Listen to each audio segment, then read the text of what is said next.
knockout roses, drift roses. 3 times a year we'll come in. So you would remove any of the dead, just cut it out. Obviously that's dead. Um, 3 times a year we'll come in and reduce them by a third, and then just separate them to where they're not all intertwining with each other. Biggest thing is just allowing more air inside the plant. Roses get a lot of bugs, a lot of fungus. The more airflow that we have, the less chance we have of getting the, oh, I use my fingers, it's all right. Yeah, so typically you would come in here, typically in February, June and October, let's say, and you would just take them down by a third. So you got that guy there.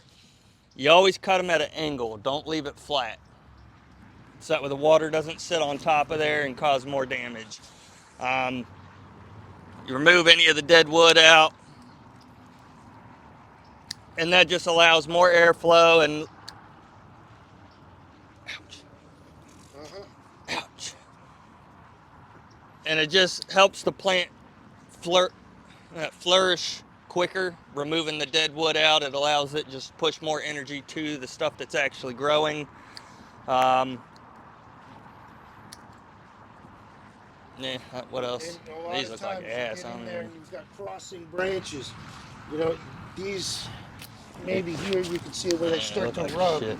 Right? You got to pick the. You're trying to get it and you visualize the growth coming outward, so you're cutting that cross out of there because it'll become a problem down the road. It's a little bit harder on the drifts, but the knockouts in particular, to Zane's point, you want the airflow to move through the plant, and you don't want it rubbing because then it wounds the growth, right? The skin, if you will, of the branch, and that's how bugs and disease and everything else gets in there. These flowers, you got to cut them out, and that's part of detail, and that's your hand work. So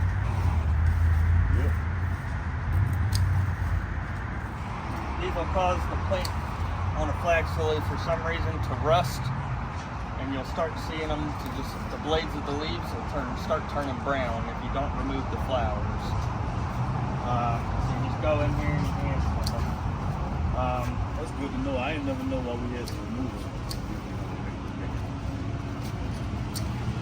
I always knew it was removed, but I never knew it. yeah.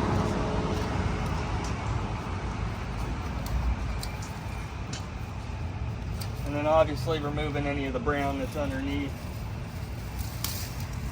Typically you just pull it out. Once it's dead, it's dead. It just comes right out. That way the plant looks clean. You don't have all the dead stuff in there.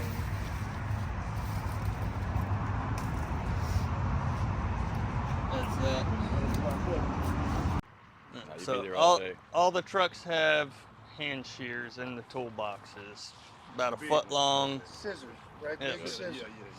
Yeah. So you'd go through, trim out the brown, make a report to spray request saying you need Blue Days fertilized at whatever, the cabin at Beaches Museum or whatever it may be, or we just send you out with a bag of fertilizer the following week. That's probably what'll happen in your case. Yeah. That's scissors. So. Got it. Yep, yeah, the big old hand shears. Same thing with the crinum lilies.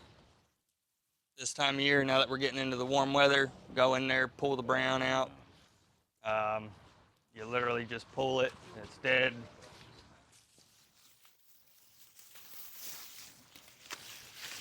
Clean them out.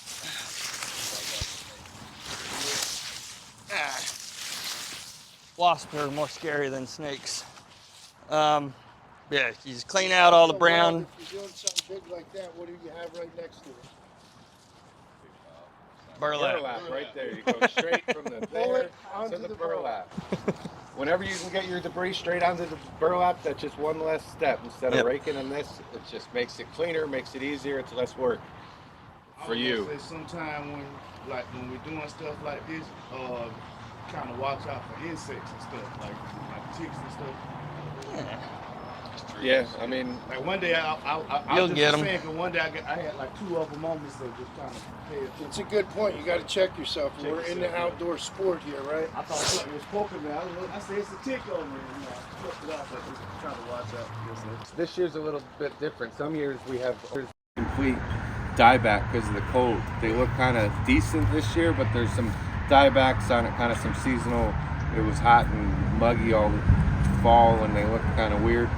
You know, you're using those scissors, you're getting that brown out, and then you're giving just a light trim on all of it, and that'll just push that new growth.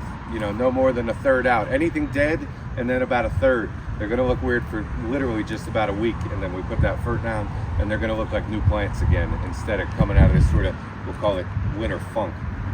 Do y'all allow y'all to go over, or you keep a man's out back? Like this, do we keep a man's back, or we always keep mine is back? It really depends on the situation. At a you know, if it's a heavily walked path, I'd probably keep it off. If it's not a heavily walked path, I'd rather have it more natural, and they'll let us know when they wanted to do it. You know, maybe in the spring now, maybe that's where you'll do a harder cut back along the edges to give it a little time to give you some grace period there. But I wouldn't. It's not like jasmine where you're going to be edging them. You want them to be kind of more loose and natural looking. So maybe every couple of months you'll, cut them off and then let them grow back and be natural. But the intent of the plant was not to have them, looking like a jasmine bed where they're high and tight. Unless you just saw the spray guys spray, like then you'd leave it. But if they're not on property and it's not visibly wet, pull them up, sign and stick. They only have to be there really until it's dry. They don't have to be there for 24 hours or anything like that. It's just almost every product, and Ryan could probably, and tell me if I'm saying something wrong, but as long as that product's dry, the placard is no longer needed. Yep.